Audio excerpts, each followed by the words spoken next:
అని ఇంకోటి అన్నారు, పల్లెలకు పూర్వ వైభవం తీసుకొస్తాము, గ్రామాల అభివృద్ధికి పునరంకితం అవుతాను అని చెప్పేసి. పల్లెలకు పూర్వ వైభవం అంటే గతంలో పల్లెలు బాగుండేవి, ఇప్పుడు బాగుండలేదు కాబట్టి పల్లెలకు పూర్వ వైభవం తీసుకురావడం ఎలా? అంటే మన సమాజంలో ఇండియన్ సొసైటీలో విలేజెస్ను చాలా ప్రత్యేకత, చాలా ప్రపంచవ్యాప్తంగా అర్థశాస్త్రవేత్తలు అధ్యయనం చేశారు. ఏసియాటిక్ మోడ్ ఆఫ్ ప్రొడక్షన్ అంటారు. ఒక స్వయం సమృద్ధ గ్రామీణ ఆర్థిక వ్యవస్థ భారతదేశాన్ని. మీకు ఇప్పటికీ చూడండి ఆనవాళ్ళు కనబడతాయి. ఓ గ్రామంలో కావలసిన ప్రతి ఒక్కటి ఆ గ్రామంలో దొరికేది. Just go back to 50 years, 40 years, 30 years, నా చైల్డ్హుడ్ కూడా నాకు అనుభవం. గ్రామంలో మీకు కావాల్సిన ప్రతి ఒక్కటి, పంట ఆహారం కావాల్సి పండించేవారు ఉంటారు.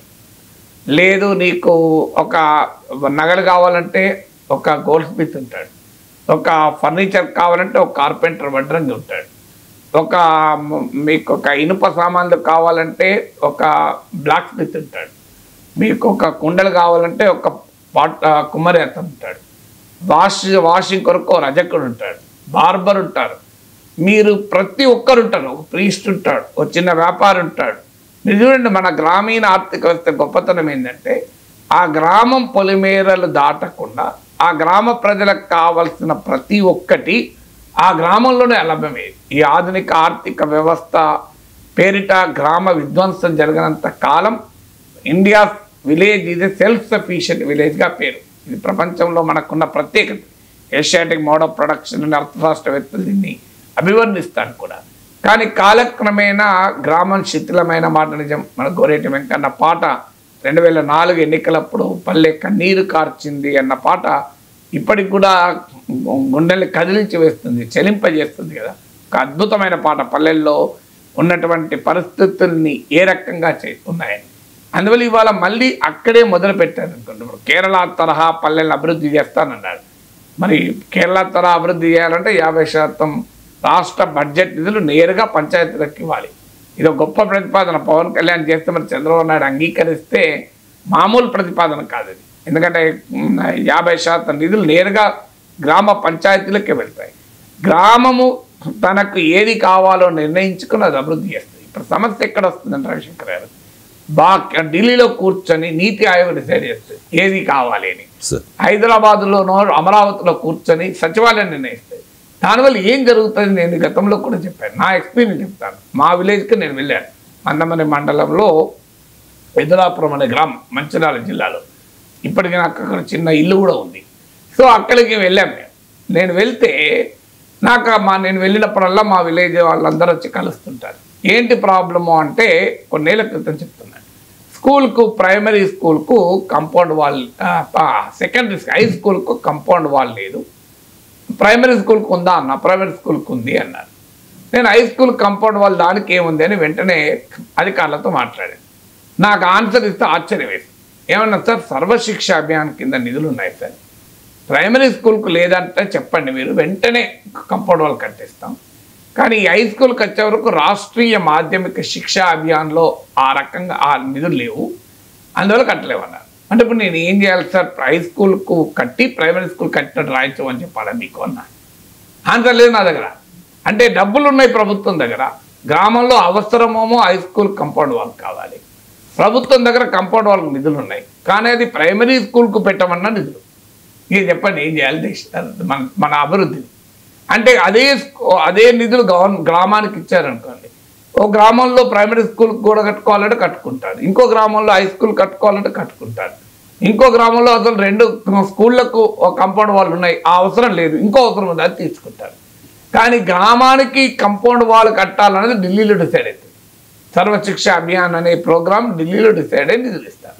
సో ఈ గ్రామంలో కంపౌండ్ వాల్ లేకపోయినా కావాలంటే మళ్ళీ కంపౌండ్ వాల్ కడతారు, కానీ ఆ నిధులు మాత్రం హై స్కూల్లో కంపౌండ్ వాల్కి ఉండదు. ఇది ఒక ఉదాహరణ చెప్పాను. రెండో ఉదాహరణ నేను గతంలో కూడా చాలాసార్లు చెప్పాను. నేను ఎమ్మెల్సీ అయ్యాక మా ఊరికి వెళ్తే నీకు ఆ పథకాలు లిస్టు చేసుకుంటూ అడిగాను. ఆరోగ్యశ్రీ వస్తుందా? వస్తుంది. ఇంధనం ఇల్లు వచ్చాయా? వస్తున్నాయి. పెన్షన్లు వస్తున్నాయా? వస్తున్నాయి. అన్నీ వస్తున్నాయని చెప్పాను. కానీ ఆనందం లేదు మొహాలలో. ఏంటమ్మా ఏంటి అని అడిగితే, సార్ మన ఊరు చెరువు సార్, 20 ఏళ్ళుగా చెరువు నీళ్లు లేవు, ఎండిపోయినాయి, పంటలు లేవన్నా. నేను అప్పటికప్పుడు ఎంఆర్ఓ అని అడిగితే నిజమే సార్, 20 yearsలో మా దగ్గర రికార్డుల ప్రకారం నో క్రాప్ అన్నారు. సో దాన్ని వెంటనే నేను 60 లక్షలు రాజశేఖర్ దగ్గరికి వెళ్ళి శాంక్షన్ చేయించి ఆ చెరువు బాగు చేయించాను. సో తర్వాత ఎంపీగా బాలకాసం అని ఉంటే ఆయనతో చెప్పి మళ్ళీ దాన్ని సెకండ్ టైం మిషన్ భగీరథలో కూడా మళ్ళీ ఇంకా అవసరమైన పనులు చేయించాను. సో ఇవాళ 2 పంటలు కాదు 3 పంటలు తీస్తున్నాను. మీరు ఆ విలేజ్కి ఎవరైనా లేదు, 20 ఏళ్ళు పంటలు లేవు. 20 ఏళ్ళు, ఒక్కరోజుగా 2 రోజులు కాదు.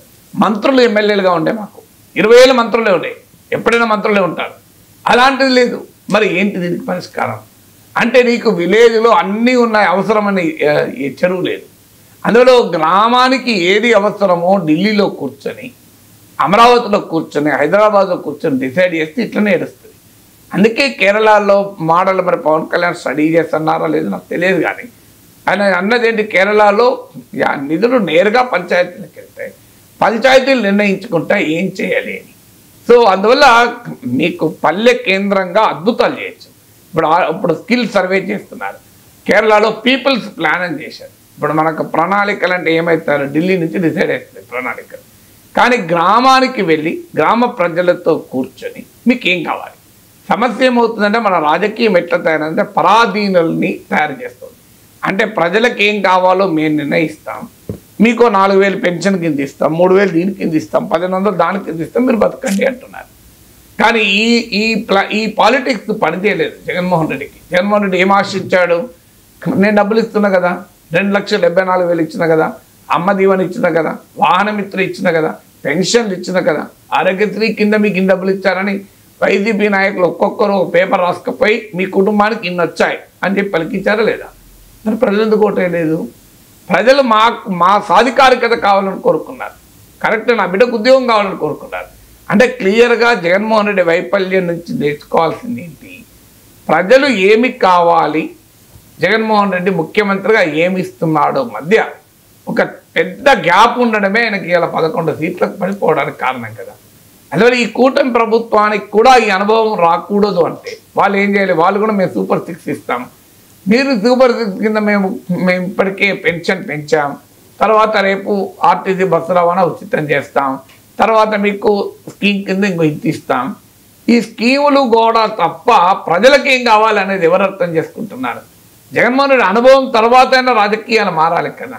ఈయన బహుశా ఎక్కడ అమలు చేయనండి సంక్షేమ పథకాలతో డబ్బులు నేరుగా అకౌంట్లో వేశారు కదా జగన్కి ఎంత నమ్మకం ఉండే, నేను డబ్బులు అకౌంట్లో వేసినా నాకు ఏరా ఓట్లు అనుకున్నారు, కానీ ఓట్లు వేయలే.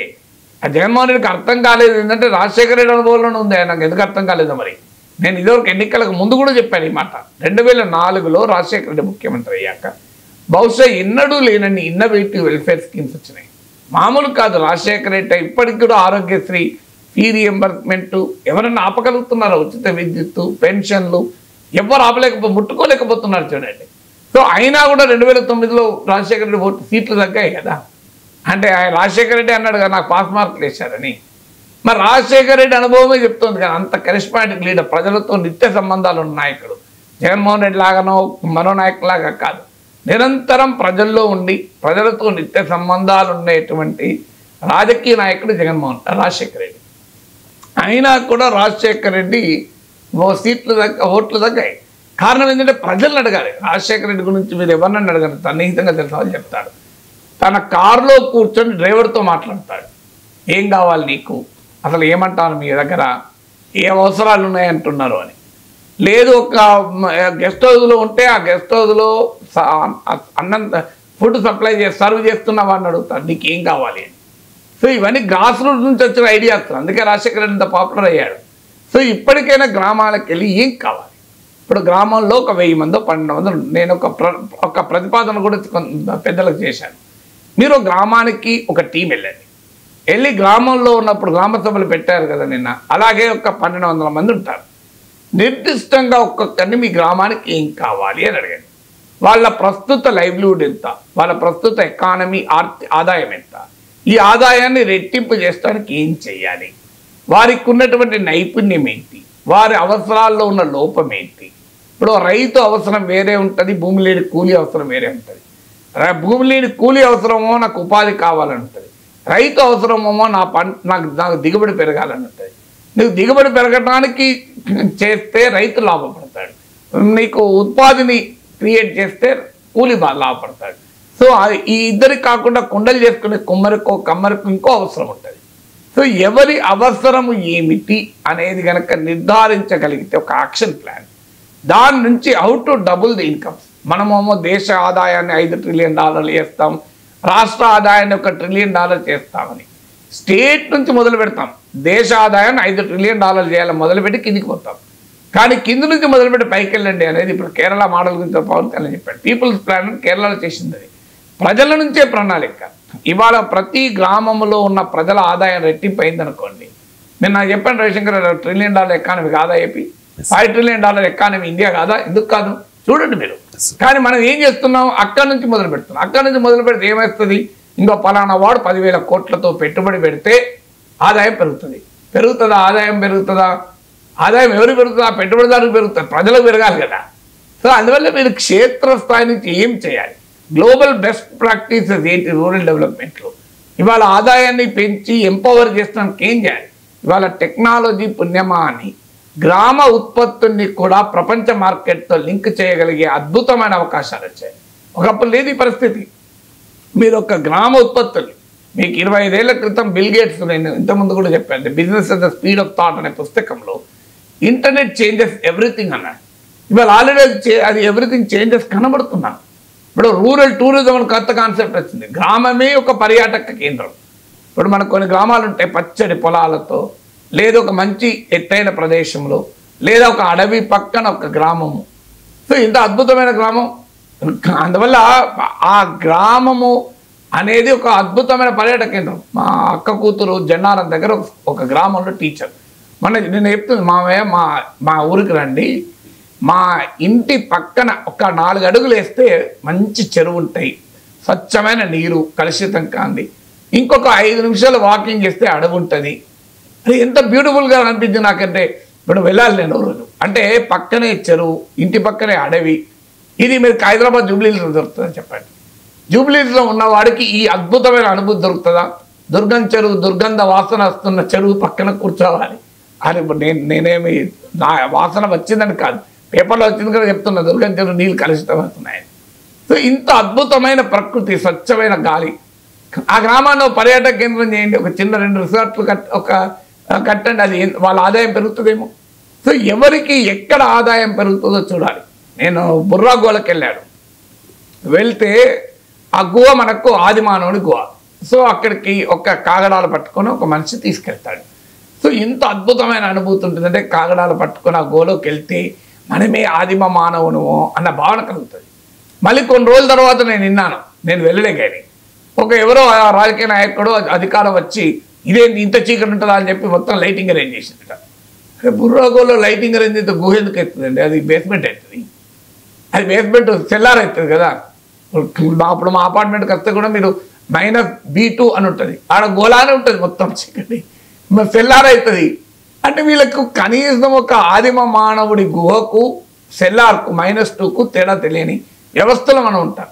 కానీ దానివల్ల ఏం జరిగింది, నువ్వు లైటింగ్ ఇచ్చావు, పాపం అక్కడున్న కోయ బిడ్డలు, గిరిజన ఆదివాసీ బిడ్డలు వాళ్ళు కాగడాలు పెట్టుకొని వచ్చి మనకు ఆ గుహంతా చూపెట్టి వాళ్ళకి ఆదాయం వచ్చేది.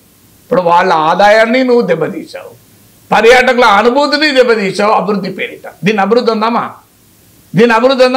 పర్యాటకుల అనుభూతి పోయింది, ఆదివాసీ ఆదాయం పోయింది, ఆదివాసీ బిడ్డ ఆదాయం పోయింది. ఇది ఎందుకు జరుగుతోంది? నీకు అక్కడ జనంతో మాట్లాడరు అధికారులు. ఇవాళ ఐఏఎస్ అధికారులు ఎంతమంది ప్రజలతో మాట్లాడుతున్నారు చెప్పండి. మిగతా సభర్ వాళ్ళు కామెంట్ చేసామని అదే అన్నాను, మీరు ప్రజలతో ఎంతమంది మాట్లాడుతున్నారు చెప్పండి. సో ఎంతమంది, మనం ఎవరైనా కలెక్టర్ ప్రజలతో మాట్లాడితే అది వార్త అవుతుంది. కలెక్టర్ ప్రజలతో మాట్లాడితే వార్త ఎందుకు? వాళ్ళు రోజు మాట్లాడాలి కదా. అది వార్త ఎందుకు అవుతుందంటే మంత్రి స్కూల్కి విజిట్ చేస్తే వార్త అవుతుంది, ఎందుకంటే మంత్రి స్కూల్కి ఓడు కనుక. మంత్రి హాస్పిటల్కి పోతే వార్త అవుతుంది, ఎందుకంటే ఆరోగ్య మంత్రి హాస్పిటల్కి ఓడు కనుక మన దేశంలో. సో ఎందుకు ఈ పరిస్థితి వచ్చింది? అందువల్ల అద్భుతాలు చేయొచ్చింది. నేను ఒక ప్రతిపాదన కూడా అన్నాను, మీరు ఒక గ్రామాన్ని యూనిట్గా తీసుకొని let us make a survey, people's plan. So గ్రామ ప్రజలు తమ ఆదాయం రెట్టింపు కావటానికి ఏం చేయాలని కోరుకుంటున్నారు, అవన్నీ చేద్దాం. ఒక 5 ఏళ్ళు ఒక 10 విలేజ్లను పైలట్ బేస్గా తీసుకున్నాం. ఆ పైలట్ బేస్ మీద తీసుకొని మొదలు సర్వే చేసి, తర్వాత అన్ని శాఖల అధికారులు, అవసరం వస్తే పరిశ్రమలు, వీళ్ళందరూ తీసుకుపోయి how do we double that income. నేను ఇది పవన్ కళ్యాణ్కు చెప్దామని ఎమ్మెల్సీ హరిప్రసాద్ కూడా చెప్పాడు, అదే సార్ మీరు ఆన్ పేపర్ ఏదైనా పెట్టి ఇవ్వండి అన్నాడు. ఇస్తానయ్యా తప్పనిసరిగా, కానీ మొదలు ఆసక్తి ఉన్నదంటే నేను కష్టపడతాను. నేను 15 రోజులు కష్టపడి మంచి రిపోర్ట్ రాసినాక అది పవన్ కళ్యాణ్ చూడకపోతే నా పనంతా వృధా అవుతుంది. మీరు పవన్ కళ్యాణ్ అడిగి చెప్పండి, ఆయనకు ఆసక్తి ఉంది అంటే ఖచ్చితంగా నేను ఐ విల్ కంట్రిబ్యూట్. నాకు ఆనందం అంతగానే ఎక్కువనా అన్న, కానీ మళ్ళీ నాకు ఇప్పటివరకు ఆన్సర్ రాలేదు. చెప్పింది ఎలా అయింది. సీతక్క కూడా చెప్పాను, నేను ఇలా చేద్దామమ్మా అంటే నేను మా అధికారులతో మీటింగ్ పెట్టి పిలుస్తామన్నారు, ఇంకా పిలుపు కొరకు ఎదురు చూస్తున్నా. సో ఎందుకంటే మనకు అంటే ఇలాంటి రూరల్, ఇప్పుడు చైనాలో గ్రామీణ వ్యాపారాలు ఉన్నాయి, రూరల్ బిజినెసెస్ అని, రూరల్ ఇండస్ట్రీస్ అని, వరల్డ్ వైడ్గా ఒక గ్రామంలో అద్భుతాలు చేసిన ప్రపంచ అనుభవాలు ఉంటాయి. మన కొరియాలో ఏం చేశారు, మీకు ఇంకెక్కడ ఏం చేశారు, వీటన్నిటిని స్టడీ చేసి ఇంప్లిమెంట్ చేయగలిగితే సో ఒక వండర్స్ వీ కెన్ క్రియేట్. ఆ మోడల్ను మనం కనుక గ్రామం యూనిట్గా, గ్రామం నుంచి కనుక ఆలోచన మొదలైతే అద్భుతాలు చేయొచ్చు. పవన్ కళ్యాణ్ చెప్పింది 100% నిజం. ఆలోచన గ్రామం నుంచి మొదలు కాదు, ఆలోచన మహానగర రాజధాని సచివాలయంలో ఉన్న కొద్దిమంది అధికారుల ఫైళ్ళ నుంచి రాకూడదు, ప్రజల నుంచి రావాలి ఆలోచన.